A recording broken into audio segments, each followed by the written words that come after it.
Hello to you here on Amar Cricket Live with Matthew Hayden and Robin Uthappa joining us. Gentlemen, have a look at this. As far as RCB is concerned, they're on top of the table. They've had some serious run of form coming into it. In terms of the receptions, we've got an opening ceremony going on as well. Of course, so much of the focus will be on Virat Kohli, but essentially, Haydos, the focus is on the captain, Rajat Patidar. He's had 2 games, away. He's got the points there.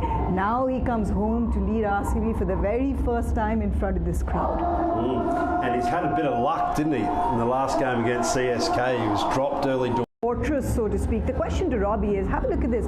Much more affecting this bowling lineup in the power play already. The economy is down. They seem to have a little bit of a pick the right bowlers for the venue and pick the kind of bowlers who can get you wickets, but not just that, but keep putting pressure on the batters even if you're not getting wickets. And I think they have those kind of personnel in the squad, in this team. To be able to do that this year. Bhuvneshwar Kumar swinging the ball. Not many people play swing bowling that well anymore. Yes, he's maybe 3 or 4 clicks slow, maybe a click or 2 slower than he used to be, but that means the ball's going to swing even more prodigiously. And that says to me that batters are going to be quiet, or they're going to. But if there's anyone who can stop the opposition side, it's these 2 bowlers. Getting off to a great start is important in the IPL, especially here. Well, I mean, we saw visuals there of King Kohli. He's 24 away from 13,000 T20 runs. It would be special for him to get it on this ground that he knows so well. He comes up against a good old friend in Mohammad Siraj, who spent 7 years here, who's taken 10 wickets in the power play at the Chinnaswamy. Well, he knows it like the back of his hand. He's been here for 18 years and keeps coming back here and scoring so many runs. You just feel like, okay, I know every blade of grass. Bowling sometimes. Would you be actually looking at making some adjustments here at the Chinnaswamy, considering if it comes on nicely, it might be deposited at Cubbon Park? Yeah, it'd be interesting. Really be disgraceful or be disgraced from a bowling sense if you are just bowling your best ball every ball. I really think that bowlers tend to go chase ball from that height is sticking into the wicket, so it'd be a great challenge to see how he goes about his business. So far in the power play, his dot ball percentage has been 79. He's been so challenging to play, to create that pressure. Will he replicate it today? Because on both sides there's some heavy hitters today at the Chinnaswamy. We expect to see a lot of those balls landing up in Cubbon Park, in and around, because we want to see the battle, the sixes. Up the ante. It's amazing where there's a will, there's a way. If you set your intentions on anything, generally speaking, it happens. It can manifest itself. I heard a great interview actually with Viv Richards during the week. It was of course, skill has to be there, and Shubman Gill is full of it, right? And so was Viv, one of the godfathers of power hitting. And he was very clear on saying that approached it in the power play is it helped them as an opening pair and just kind of set the base for, let's say, a Josh who could come later. Well, yeah, this year it has. Last year, that's the issue they had. Last year the problem was both were generally accumulators. They take the time to get settled in, and once they got in is when they start playing a lot of shots. I would still want Shubman to bat that, because I think as he bats longer, he gets more and more dangerous. So I would like for him to take a little bit of time to just get in, maybe an over or so. No, you can't. Psychological, because it's known for runs. So if you are batting with Shubman and Sai Sudarshan, then Joss Butler would know that his role is to keep it going and accelerate as much as possible and put that in. First game at the Chinnaswamy here, one of the most highly anticipated conversations always around the pitch there. Matthew Hayden and Robbie Uthappa. Gentlemen, you had a look. Haydos, Robbie, what do you make of it? Where you're maybe not expected to do well. Maybe this is Rashid Khan's time to come on a batter-friendly wicket and do the job, get that confidence so he can progress through this tournament. Teams that have that X factor in them. What about you? I mean, our top 3 picks when we look at the fantasy games is Salt, who's really been given the impetus to RCB in that power plays in their battle with Mohammad Siraj. 7 years here at the Chinnaswamy, Mohammad Siraj has got 10 wickets in the power play over here. The economy under 7 when it comes to that. He'll be up against someone like Phil Salt, who's already averaging 44 this season, and that will be our charge battle. If he's not able to do that, oh man, it's going to be a high-scoring game. It's like big wickets losing for him this season. Look at our explosive rankings and just where Phil Salt ranks on that first. But then having that fearless approach makes it happen. Absolutely, and I think one of the things he's kind of worked out for himself in the IPL is that he knows what the fields are. I think he's doing a little bit of homework back in the room, where he's kind of figuring out what are these bowlers who are bowling with a new ball, what fields do they have, and what are my opportunities. Crucial in terms of determining the outcome. So Virat versus Rashid. They have, and we heard middle stages of the game.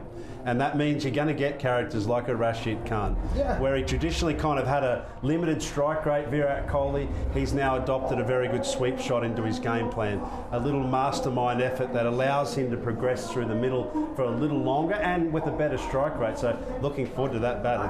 But Haydos, I reckon, what other challenges are there left for him to kind of figure out? He's kind of gone there and done everything with white ball cricket, and I think that these are the things that he'll look to scale himself and try and challenge himself with, and it's nice. The slog sweep, the cow corner shot's really cool. And if there is a passage of play where it gets challenging, well, RCB then have the spin demolisher, Rajat Patidar, in their ranks. What do Gujarat Titans spinners have in terms of a game plan for RCB's captain? Who understands this ground very well. He knows exactly what you should be doing. I like it though. I like that sort of bold statement. Play bold. One more ex-RCB player and Karnataka legend right here. They are at home and they need to go big. At least if you want to be safe. But superb there from Mohammad Siraj and Sai Kushore as well. Ultimate. Just so good from Mohammad Siraj and from... Folks, don't worry about that. Three in the power play. So I'm not even going to predict what's going to happen in this match, other than to say that RCB have not got enough runs. That is for sure. Yeah. I reckon they're 50 at that. So if they are going to be in the hunt tonight, they've got to do the same. They've got to take wickets up inside that power play. They've got to be 1, 2, 3 down even by the time that 6 overs stops. From the perspective of the season going forward as well, this was required innings like this from Liam Livingstone. Yeah, absolutely. Liam Livingstone is a renowned batter in T20 cricket, and a grunge match as well for Kolkata Knight Riders, Sunrisers Hyderabad. They meet at Eden Gardens tomorrow. What Robbie said as well for RCB's bowlers, Hazelwood, Bhuvaneshwar Kumar. They've got Shubman Gill, who's now striking at 170, Sai Sudarshan, who's had a string of 50s coming into this. We've picked up away points. We're happy when it comes to Shubman Gill in terms of both the generation bowl captains that were going head to head. And look at the points table now. RCB started today before their matchup, their first encounter at home today, at the top of the table. At the moment, they find themselves on a number 3. So listen, it's only just one loss that they've managed to suffer from this perspective. It's all right, but the questions will arise.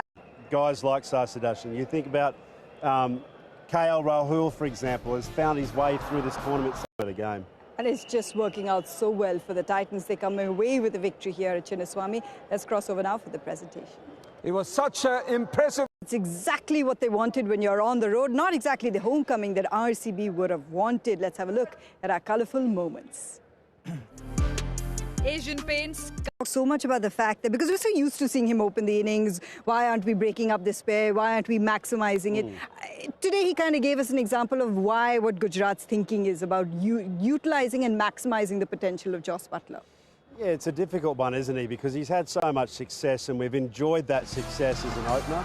I'll never let the truth. Yeah, sorry, never let the truth get in the way of the story. 60. For the rest of us mere mortals, it's maybe about 20.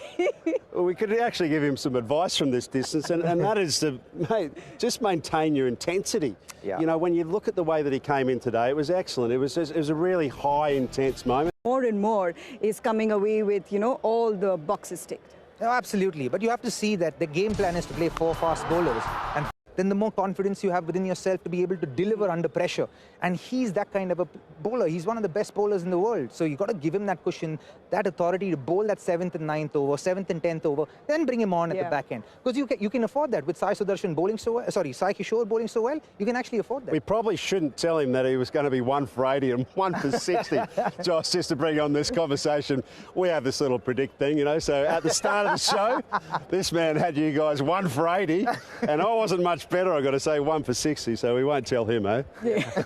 Well, let's speak about confidence. Jos Buttler, thank you for joining us. How's your confidence? Yeah, good. Obviously, really enjoyed the day today. I think having dropped that catch, I felt like I needed to score a few runs. So. Conversations for Gujarat Titans until today also is why don't we see Jos Buttler opening the innings? Oh my God, that was my question. Right? Let him answer for himself what the thinking is around that. Is it a new role for you? Do things change for you at all? Do you enjoy it? For him? Yeah. Yeah, to be honest, I think on a day like today when it was seaming around a bit, let the two guys go out and just put a bit of a cushion there to follow behind. But no, I'm pretty comfortable with whatever. I played the majority of the first half of my career as a middle order player. I got the opportunity to open. I think it's just a 12-a-side game now, which is different. I think for us it's working pretty nicely. You look at the bowling lineup, got 4 excellent seamers and then 2 spinners, so it gives you nice options. But it's certainly changed. I think I've really noticed the difference in the last couple of years, and it has had a shift, and that's okay. It's different, but the more you think. Gill, how do you gauge his captaincy? What have you enjoyed about his captaincy, this generation bold captain? Yeah, I think he's got a lot of very admirable leadership traits. Obviously the way he plays, he leads from the front. He's great around the boys in the dressing room and all of that stuff. And he's still a young guy, so you want him to still have that sort of young and freedom. And I think he's getting some good support from the coach and stuff. And he plays with a lot of passion. I think you can see that in the field as well. So he's doing a great job. And obviously he's been vice captain under Rohit for a long time, so a pretty good guy to learn from. Josh, thank you so much for joining us. Last question. How much paddle are you getting in? A little bit, yeah. I've played a few times. Glenn Phillips has played nearly every day, but he's got a bit more energy than me. So a little bit and a bit of golf. So it's been a good time. When you're in Bombay, call me. We'll play. He's the one, Robin. He's rounded up everyone in terms of the broadcast. Thank you so much for joining us as well, Josh. Brilliant game for you today as well. Great stuff as far as the Gujarat Titans are concerned. What about tomorrow? Tomorrow's a rematch of the final, yes, for Kolkata Knight Riders, Sunrisers Hyderabad. This is an opportunity for them to kind of bring a little more galvanization about 300, because we broadcasters are going to keep bringing it up all the time. Robbie said if there's one of the venues that he feels 300 could be breached, it could be Eden Gardens. And the last time around, these take a breather and come back if we can all remember any of the predictions as well, because we were actually going to talk about it tomorrow. We'll take a breather. We'll be right back on Amul Cricket Live. Comings as far as RCB was concerned, but still early days. Gujarat Titans come away with a victory here. And actually, you know what? You're in luck, Matthew Hayden, because both Robbie and I are from Bangalore. We've got homes to get to, young kids to go to, so we should wrap the show. Yeah, let's go. Love it. Let's go. Yeah? Great for you. Okay. Thank you guys, though. Thank you. Thank you guys for joining. We will see you tomorrow at 6:30. Have a great night.